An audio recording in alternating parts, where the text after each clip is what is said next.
So we talked about the economics of camping. We talked about economic stability. Now we're going to talk about where your camp fees go and what you're paying for in this next episode. So rock out with me just for a second, and we're going to be right back with you.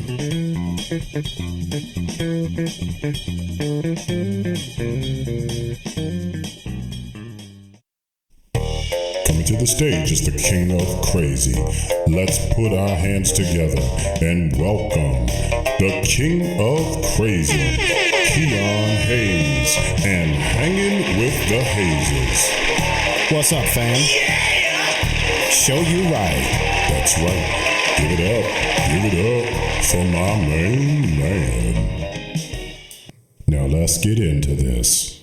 What is happening, family?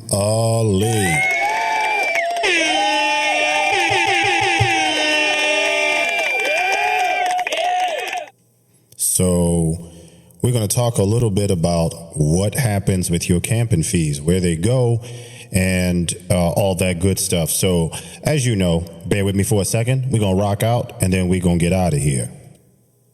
All right, so now that we got a smooth groove going, your camping fees, let's talk about them. So whether it's a state park or other campground, generally your camping fees cover the cost of maintaining the facilities. It does go to providing amenities like restrooms and water, clean and safe environment for all campers, all that good stuff. Now, I'm going to break it down a little bit and explain to you exactly what your $95 a night is paying for. So maintenance for the facility. So camping fees help fund the upkeep of the campground, roads, trails, campsites, other infrastructure within the campground. So when you're paying your fees, make sure whatever you're paying for fees, it looks like it's going to those things. So one of the things I'm always big on is bang for your buck. So if the roads and the restrooms and all that stuff are not up to par, you should not be paying $95 a night. Keep that in mind. Now, the amenities. So part of your campground fee contributes to the provision of essential amenities, restrooms, showers, specifically potable water and trash disposal service. So if you go to a campground, you need to have a decent place to throw your trash away. You need to have decent water. Even though I still recommend filtering it, it should be at least drinkable in the event of an emergency. And you should be able to use the toilet and the shower without fear of catching ringworm on your butt and athlete's foot between your toes. Safety and security. Let's talk about it. Now, depending on where you are, you do want security and campground staff that's willing to do that. They have to be willing to ensure the safety and security of everybody. That includes enforcing rules and addressing issues as they arrive. So if you're paying $95 a night, you want some type of personnel there to get on the guy riding his golf cart around and riding through your campsite. You want somebody that's going to pull up that person that decides that they want to still have a party at 11:30, 12 o'clock after you've been up drinking at a campfire all night. So you want that type of amenity when you have your $95 a night camping fee. Environmental protection. Now, let's talk about environmental protection. Environmental protections. So I just need to be straight with you. There are a lot of municipalities that will tax the campground with the state's Environmental Protection Agency.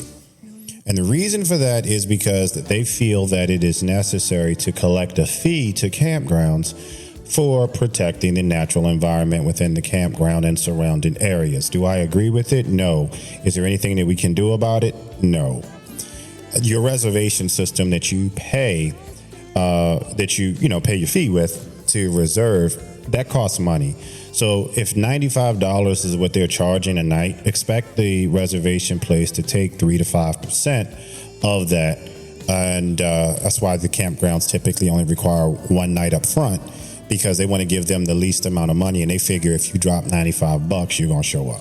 And if they don't, oh well, they keep it and you're just out of luck. But that reservation system is paid for. In some cases, they may have also, it might cover some additional services like firewood sales, RV dump stations, electricity hookups and things. Most of the time when you go into campgrounds, you're not paying for electricity, water, or sewer. Sometimes you do have to pay for cable and you do have to pay for firewood, but the dump is there. And all of those facilities for waste removal and things have to be maintained.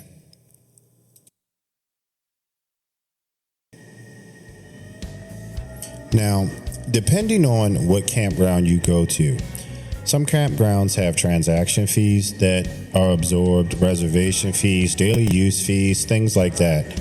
Change fees, if you need to change your reservation or modify it, those are typically in addition to the $95 a night that you're paying.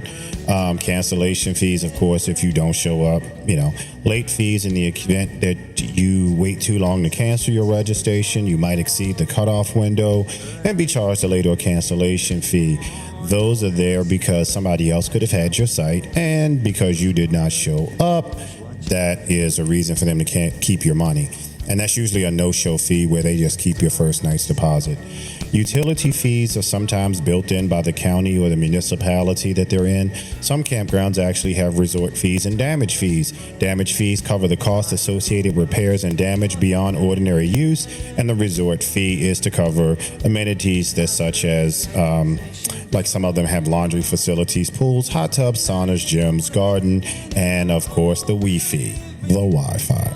Some resort fees even include games, events, live shows, outdoor demonstrations, and they do range from a single fee for your stay. I think Disney charges a single fee now. They may or may not. I can't remember.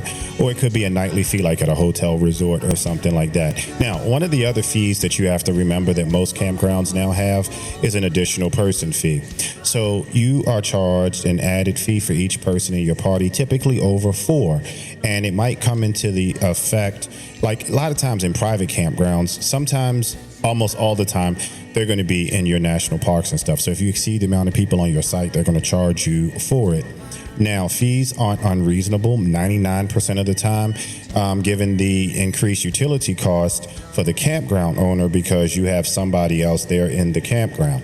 I kind of don't agree with that because if you're using your own unit and you're driving it or dragging it in, one of the two, and they're using your facilities, they're not getting in the pool, they're not doing anything above and beyond what the average person would do, why are you charging them for it? Well, the answer to that is it's because they can. And there's really nothing you can do about that. Sometimes campgrounds, that's what I'm trying to say. Sometimes they include a vehicle parking fee. You usually are automatically going to get one vehicle, possibly 2. And if you park an additional vehicle on the campground parking lot, they're going to charge you for it. It's just what it is. Sometimes they have a group camping fee if you have over 10 people there. Usually cheaper than doing it per person, but nevertheless, just understand that those do exist. So that pretty much is a list of the fees and what you're paying for. If you go into state parks, national parks, county parks, there's always going to be some type of park entry fee. Even if you aren't staying the night, it might be $5, $10 or something like that to come in. But again, that's covering the use of the facilities. Oh, yeah. And there's that wonderful recreation use fee. And that's very broad. It doesn't really say what it's covering, but at the end of the day, it is charged to a visitor for camping. It has day use activities, tours, facilities, reservations, and things of that sort. And given the wide range of rental and activities, those fees, are applicable as well. So if you rent a kayak or a bike or a horse or something like that, you're going to have to pay for that. And of course, they do vary by region. So in other words, just read your contract real carefully when you decide to sign up for the campground. Make sure that you know what you're getting, what you're paying for. Take advantage of all of that good stuff because at the end of the day, if you're paying for it, you want to use it. with that being said, I am going to go ahead and make my way out of here. It's been a pleasure talking to you, and we'll catch you on the next episode of Hanging with the Hazes. Funky Skunk, I'm going to turn it over to you because I'm out of here.